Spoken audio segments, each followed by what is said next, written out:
you know, they were really cooking early with their offense. We were having trouble with them. But we were also having trouble with the offensive end. They were offense pretty good.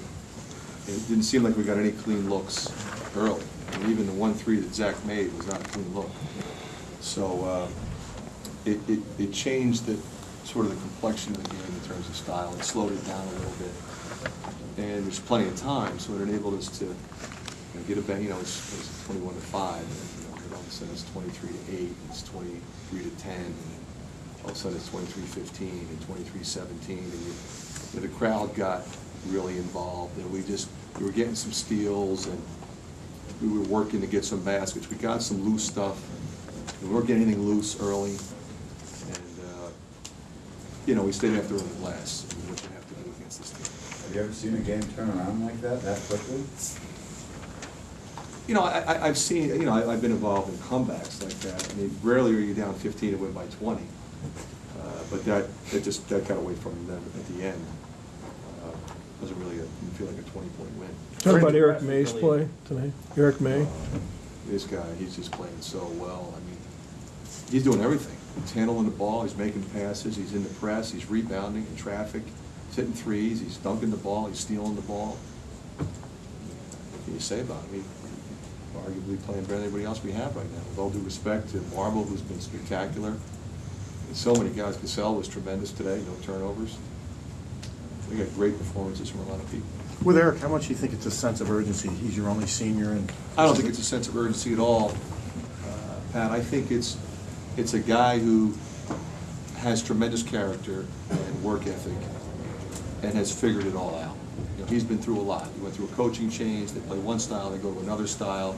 He feels pressure to score when he's a freshman or sophomore, when he's playing for me. We needed him to score.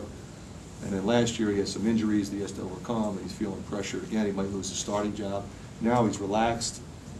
He knows our offense. He knows everywhere we have to line up. He knows what I want out of timeouts. He knows what I want when we're on the free throw line. And he is the guy that's telling everybody what we're doing. And everybody seems to feel better when he's out there.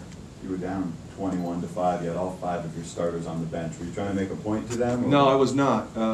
I yanked a couple guys. You know, we had a couple bad mistakes early. I took Aaron White out because he was exhausted. I mean, that happens to him sometimes. You know, but if you don't get him by the first meeting, you could just look at him. And then I went back to him. Basabi didn't play well at the start, and then really played well in the second half. I thought that was big. Same with Woodbury. Woodbury and Basabi, slow starts, much better in the second half. Gave them a lot of trouble, kind of sparked the comeback. Can you talk about that a little bit? Well, what it did was it got them playing east and west instead of north and south. They were using clock. We got a lead. They were real tentative and taking time. And then we got a couple steals, which gives you if you steal it in the press, you're going to get a run out. You know, we got a couple easy baskets, and then we got fouled because we were in a bonus early in the second half. When you're up, you get the bonus early, that's huge, and then we got into the double bonus, and then it's really hard to do that. Basabi really seemed to play with a lot of attention. I mean, he was really going after Until he ran out of gas. Yeah. He ran out of gas at the end, but his energy level, you're right, and his concentration, and I think that's been a difference with him. He has been really good in those areas where before he was a little bit inconsistent. You know, being locked in defensively and being in the right place offensively and getting there when he's supposed to get there and not late. And he kind of moseys around sometimes, and we're ready to go, and he's not ready to go, and that screws everything up. So he's getting more and more locked into that kind of stuff. He had a steal on the sideline there, and a really nice pass then to May. Yeah, it was a great read because he made it look open, and then he took it away. And he should do that more with his length and his athleticism. And that's a guy that's locked in now that wouldn't have made that play a year ago. You had as many steals today as you did turnovers. What does that say about this team? Well, you know, it says that I think we recognize there was a sense of urgency in the game. It says, you know, that we're reacting appropriately, and you know, when you get behind, you can't be turning the ball over. You got to come down. You got to get a shot. Because if you get a shot, it might go in. You might get the rebound. Two good things happen when you shoot the ball. If you turn it over against this team, it's typically a dunk, and that was, you know, clearly a point of emphasis for us this week. You can't turn the ball over, and you can't take crazy shots that are long and they go, and you know, all of a sudden Williams and everybody's dunking the ball in. You The talk way, about the way that you responded today, are you hopeful that this sort of sets the tone for the rest of the season? Absolutely. I mean, you know, we're playing well. I mean, we're playing better.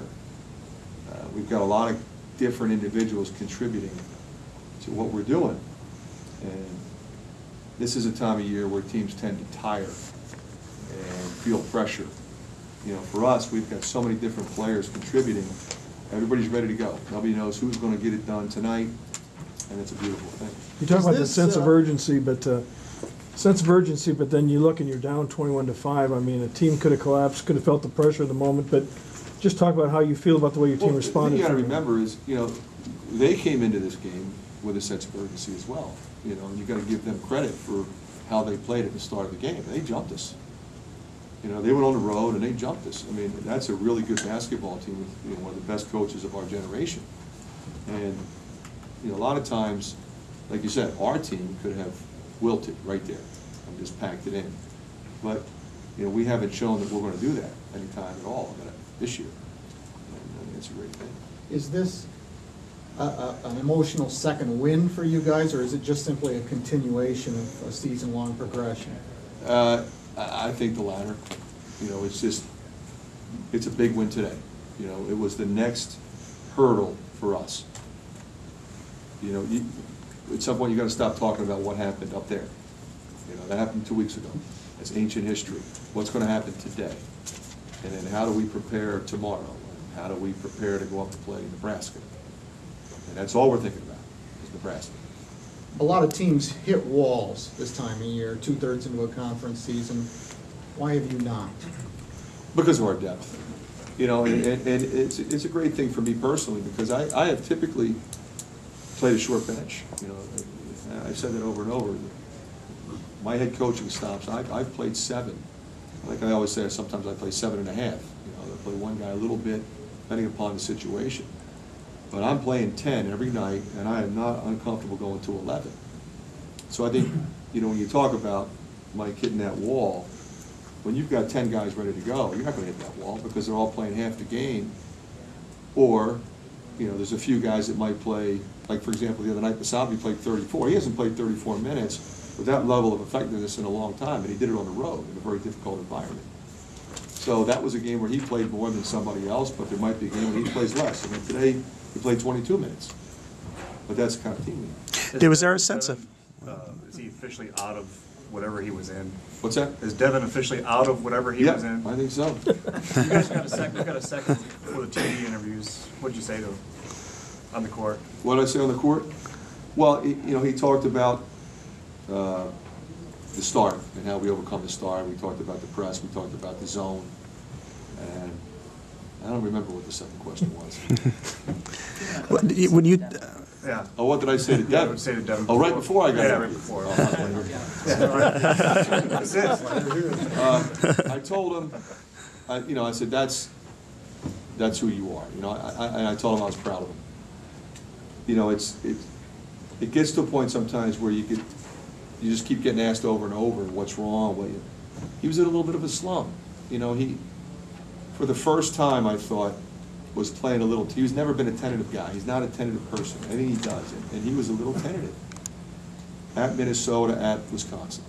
You know, I thought, and I just said, look, you're my guy. I'm staying with you. We're going to keep running stuff for you late. I want to have you on the floor late. I want you to shoot the ball, I want you to attack the basket. The only thing I want to say to you is, sometimes when guys get into shooting slumps, they overanalyze the shot. Sometimes you're shooting when you're covered, and he had a tendency to do that in that stretch. So therefore, your percentages are going to be lousy. I said, shoot the ball when you're open, drive the ball when there's space, move it on when you're covered, and just be who you are, and we'll be fine. was there any sense of looking at the score and going, it's 21-5, it was 14-2 at Minnesota, and going, here we go again, what are we doing this for, that type of thing? Well, you know, I don't think I would look at it that way. I would look at it more like, what do we have to do right now against this team? What were they doing to us? Why were they up by that much? And they were up in as good, and they were doing some switching, and they were making the next pass difficult, and we were kind of catching it, not facing the basket. So we went to some sets and tried to, you know, put people in positions where we would get a better shot. We changed the defense, we changed the lineup, And little by little, we just crept back into it. So, you know, I don't think, you're thinking about what happened 2 weeks ago, what happened against somebody else, but what do we gotta do right now? That's what's going through my head. 2 more questions. Coach, Aaron White really got aggressive to spur that run in the first half. How big was his play today? Well, I think what was great about it in particular was how he was driving the ball to the basket.